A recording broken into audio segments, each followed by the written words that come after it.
Thank you, Irma. It looks like we're streaming live there on YouTube, always my favorite thing. So good morning, everyone. Welcome to the first day of February. It is getting lighter earlier, which I am always tickled about, with a little bit of extra light at night, which is equally enjoyable for me. Good morning, Mickey. Hello. Good morning. I started up my Zoom and it said installing Zoom updates, and I went, great. Good morning, everyone. Good morning. So with that, it looks like we have a quorum. So Irma, would you mind doing a quick roll call, please? Yes. Okay. Jeff Miller. Here. Mark May. Here. Ashley Murray. She's out. Jeremy McKay. Here. John Hannum.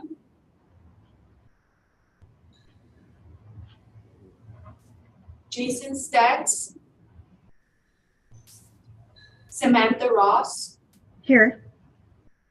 Mark Smith. Here. Thomas Crozier. Here. And Justin Lindemann.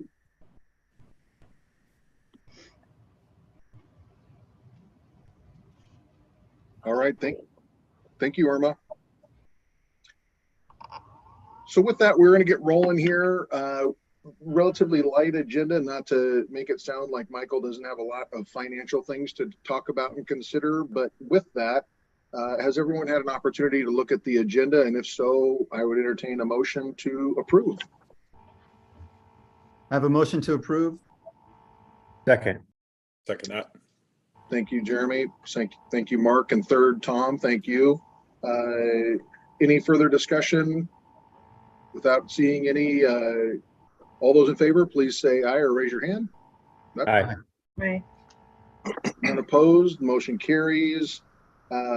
Moving down the agenda to January minutes. I know everyone went onto YouTube and watched this. It's awesome. Riveting television. I don't know about you, but I enjoy it. With that, if there's a motion to entertain. Yeah, I would definitely motion to entertain. Awesome. I love that you're entertaining, Jeremy. Thank you. Is there a second? Second. I'll second that. Do we have a second? I think by either Samantha or Mark, with the third or fourth by Tom. Any further discussion? Not hearing any. All those in favor, please say aye or raise your hand. Aye. Aye. Aye. Unanimous vote. Therefore, the motion carries. So moving down the list, I don't see any public comment, or was there any public comment? I don't remember. I don't think so. So with that, we are just going to jump right in with Michael Brown, who is here visiting, and I'm going to turn it over to Tori real quick, just to kind of lay it out. But ultimately, this is our budget, our fiscal budget review for 2024. Oh, 2024, yeah. So with that, right. Tori. Sure.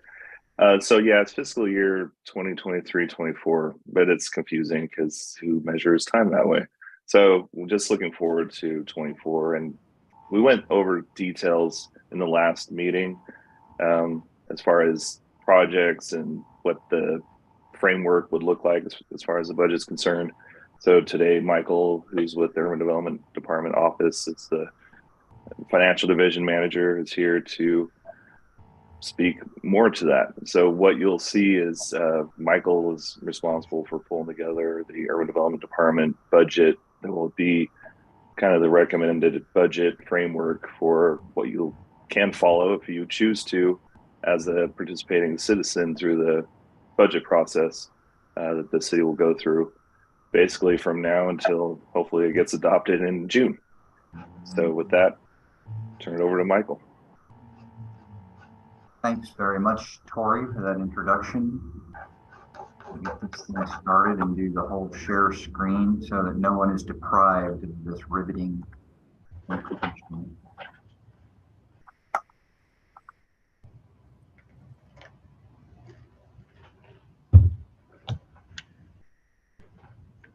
Assuming I can make this machine do what it's supposed to. There we go. All right. Well, at least I got the date right.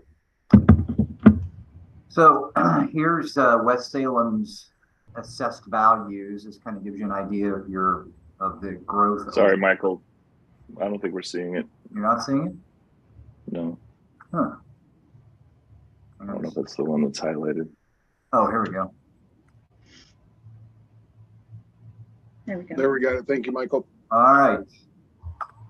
Just to confirm that I did get the date right, I did have a slide up there that said your advisory board, February 1st, 2023.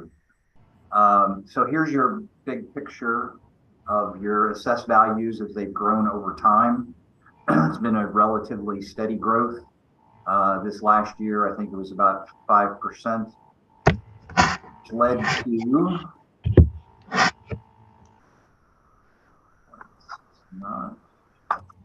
no, there we go. Too much. These tax increment collections. And as you can see right here, you're now hovering right about the 2 million per year line. And this is the tax increment. I don't want to presuppose that everybody knows how this works. Does everybody know how this works as far as the frozen value, the excess value gained? Does anyone want an explanation? Go ahead and do just a quick explanation. That'd be great. Sorry. So the way the URA works, of course, is that when the URA plan is put into effect, there's a frozen value for all the assessed property in the URA, and then as time goes on, the excess value, the value that's added thereafter, is what goes into the URA debt fund, and from the URA debt fund, it's transferred then into the construction fund so it can be spent for the projects that you all look at every year. So with respect to that, max indebtedness is an important part of the URA because the plan determines how much debt can be taken on by the URA. And at the end of fiscal year 24, you'll have about $11.2 million of max indebtedness left. We've been transferring about $2 million a year, and I figure that going forward, you'll be able to do about 2.2 a year, which means that you're going to reach max indebtedness in fiscal year 29. And at that point in time, there will be decisions to be made with respect to whether the plan gets closed, and then all of that accrued value goes back to the original taxing jurisdictions, or whether there's a plan amendment or that type of thing. So let's go on then to some of the details of the actual budgets. And I have to share a different screen for that one.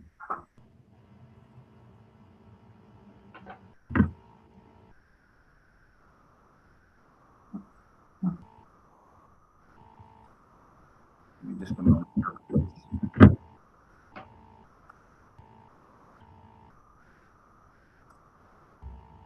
Can I make a comment on your sign behind you?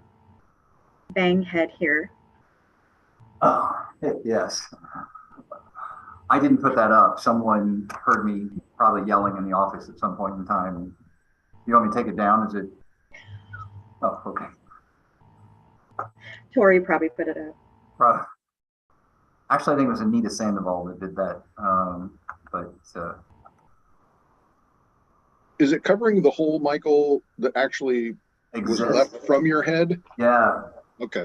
Actually, I have two buttons. One is a panic button. That was also a gift. All right, so can everyone see this now? This is the construction fund. Yes. Okay, terrific. So again, pretty straightforward stuff here. You've got a beginning fund balance. This is the 22 actuals. Here's what we budgeted in 23. Here's my estimate for year end of 23. Here's 24 and here's 25. So again, as you can see, we're doing, between 2.2 and $2.5 million, kind of averaging out of a draw from the debt fund every year that fuels the construction fund. And then here are the proposed expenditures. I should freeze this pane for you so that you can keep track of what we've got going here.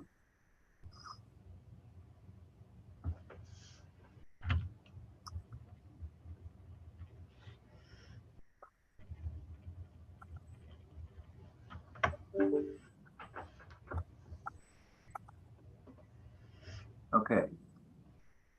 So that didn't work very well. All right. So anyway, we have here board coordination and support, which is essentially Tori's time and others' time doing various and sundry things with respect to managing the URA. The city's indirect cost allocation plan, that's the URA's share of the city's IT, HR, and whatnot. We've got the Toolbox Commercial Industrial Grant Program, putting in a new $900,000 into that. There's some acquisition and redevelopment as just kind of a reserve of $200,000. But your big project, of course, is your Second Street project, which at one point in time was projected at $8.8 million. And in fiscal year 24, it's all budgeted so you can spend it on it, which will leave you at about $1.5 million at the end of the year. And yeah, that's kind of the summation of it. Not too complex, I don't think. Any questions I could entertain? No. All right then.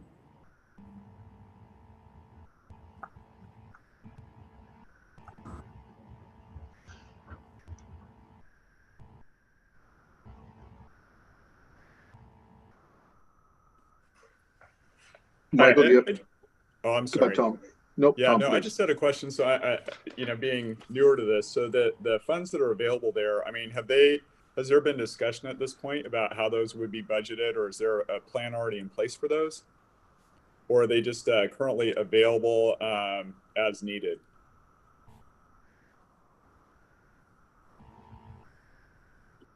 When the URA plan is first adopted, there's a list, a master list of things to do and projections when the plan was adopted about how much those things would cost. And then the idea is, of course, that over time you collect enough tax increment in order to pay for the implementation, which is what's happened, say, with the Second Street project. It was first budgeted in, like, I think 2017. So Okay. we've just been gradually building money up until there's enough to actually make the thing happen. So Tori would probably be a better source for the actual, what the actual master list is and the plan. You do have some, flexibility with the acquisition and redevelopment opportunity. I mean, those are, you probably saw there at the bottom, there was $1.5 million that was unspecified. So if something came up or if there's a cost overage in one of the bigger projects, then we can always move that money up to cover that. Okay. Did that answer your question? It does. Thank you. Sure. Yeah, Tom, really quick. Michael spoke to how tax increment works. So this was established in 2001, and it's really just the property value growth over time. So from 2001 forward, anything that was there before, that tax value goes on to the various taxing jurisdictions. The increase is retained for these projects, and there's an urban renewal plan. You can look at it online. I referenced it in my documents the last month. I'm happy to, you can go back to those YouTube videos, or I can send you the links. But that is pretty prescriptive on how the funds are to be used. Projects within the district, or renewal can only be used for capital improvement projects, public projects. Michael mentioned there's redevelopment. We haven't really, other than the redevelopment grant program we have in there, that's an incentive to have private owners improve their property and help us and help increase the tax value in the district. We haven't really similar to what you've seen downtown, where the old Union Gospel Mission project is under construction. You know, the demolition's happening now. That type of project hasn't happened yet in West Salem. It could, but it hasn't yet. There have been other significant public projects like 2nd Street that has we've done some improvements to Wallace Marine Park and elsewhere. But yeah, so that's the list. And, you know, about this time every year, we revisit projects we've completed and upcoming projects.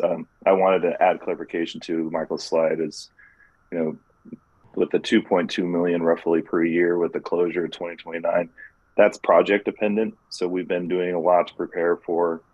We're wrapping up design of 2nd Street now, anticipating construction coming this spring. So that was a significant project. Obviously, in transition, as we go from one project to another, there'll be years where, you know, that amount of, you know, funds wouldn't be utilized to that extent. So it could potentially go longer. Just wanted to clarify that.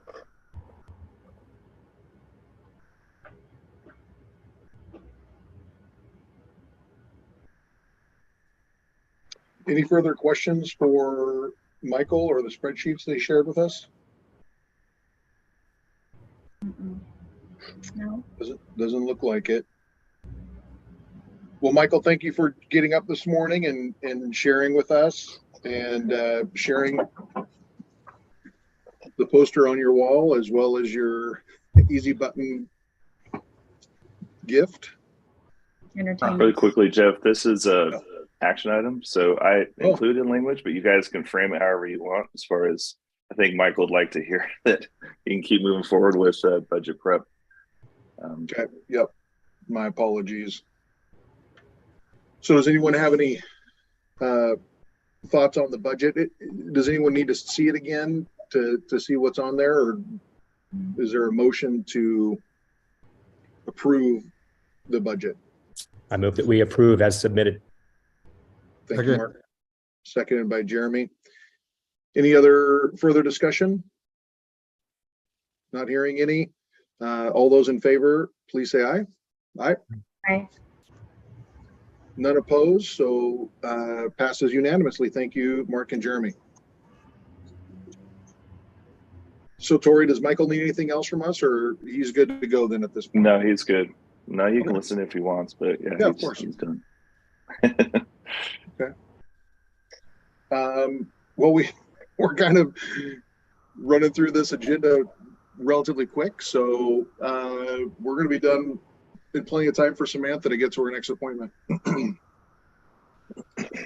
Tori, is there anything else that you want to add to the budget, or are we ready to move on?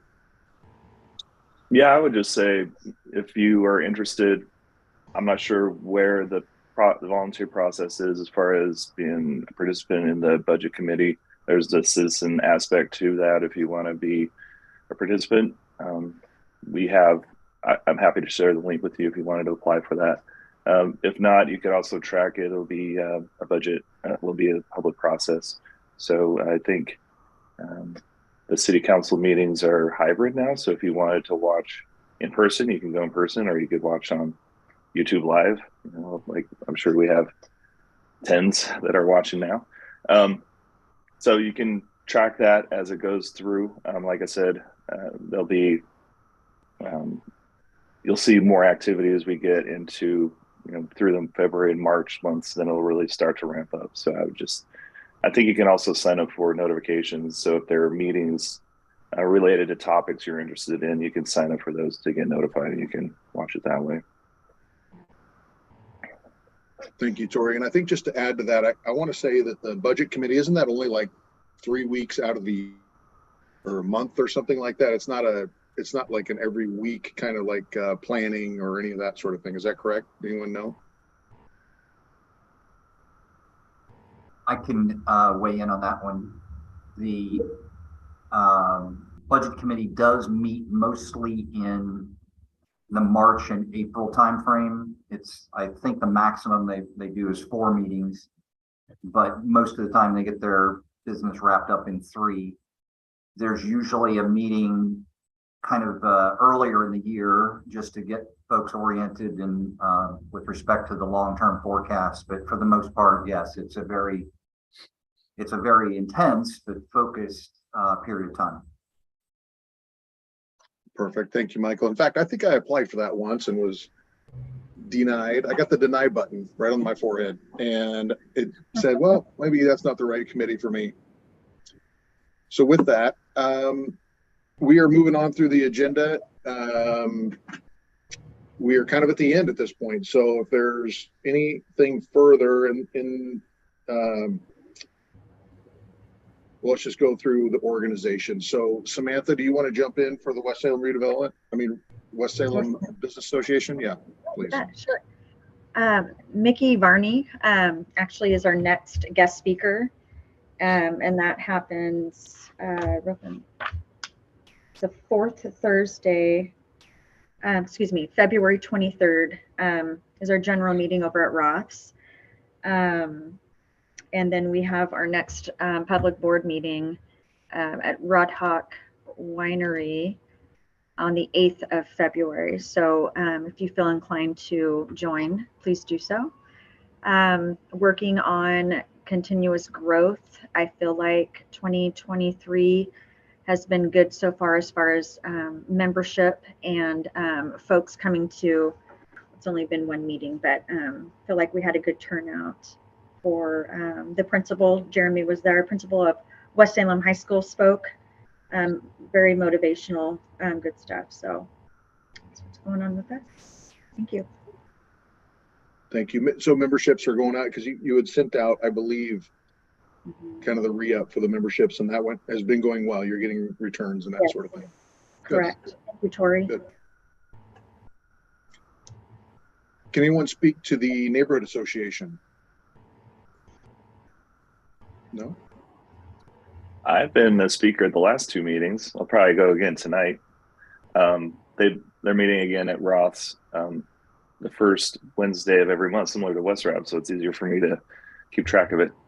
They used to meet at 7 at Roth's, now it's at 6. I think that's thrown a few people off when their first meeting, but I think they've gotten the hang of it now, as far as like visitors knowing that it starts at 6 instead of 7. Yeah, pretty good turnout. I'd say, I don't know, 20 to 30 people probably. So I'm only speaking as someone who's attended the last two meetings. Mickey's there a lot, so I don't know if you have anything to share. But yeah, it's nice to be in person. I'll say that. Nice. Yeah, I'm looking forward to doing these meetings in person again at some point. Of course, if they're only 20 minutes, then maybe not. Mickey, would you like to chime in on anything for the neighborhood association? Oh boy, yeah, we've had good turnout tonight. Both Councilor Stapleton and I will be there, and also Representative Evans is going to be there talking about his bridge district bill.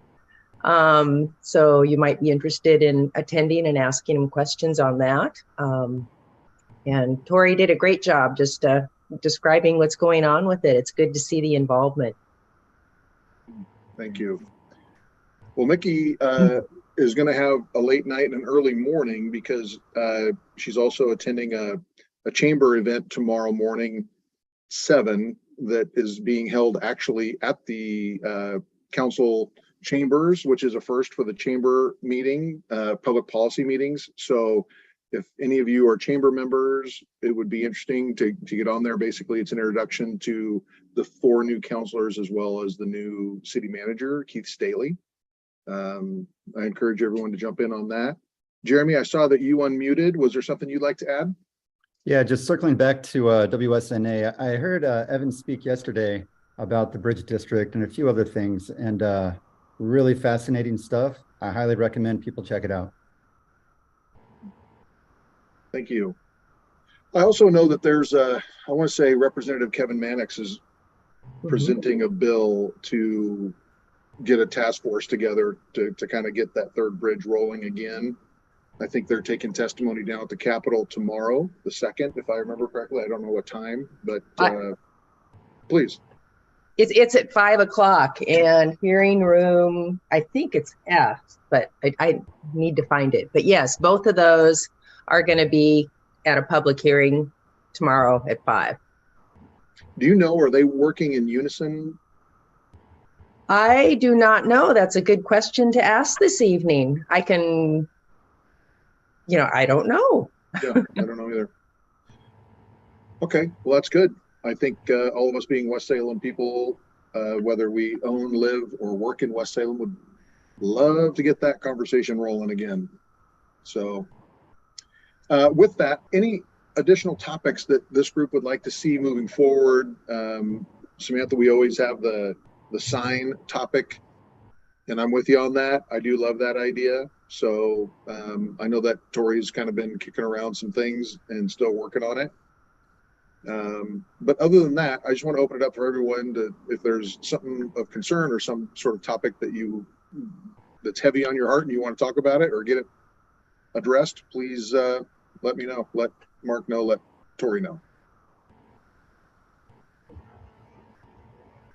Well, with that. Yeah, so oh, sorry, Jeff. I was just going to say, just as a reminder, the last meeting, since it was the first of the calendar year, we talked about some kind of scheduled discussion points. So we had budget for this month, obviously, with March, update on projects, grant exception criteria, and also revisiting some of the smaller projects. So that would be something tied to the gateway sign treatment idea.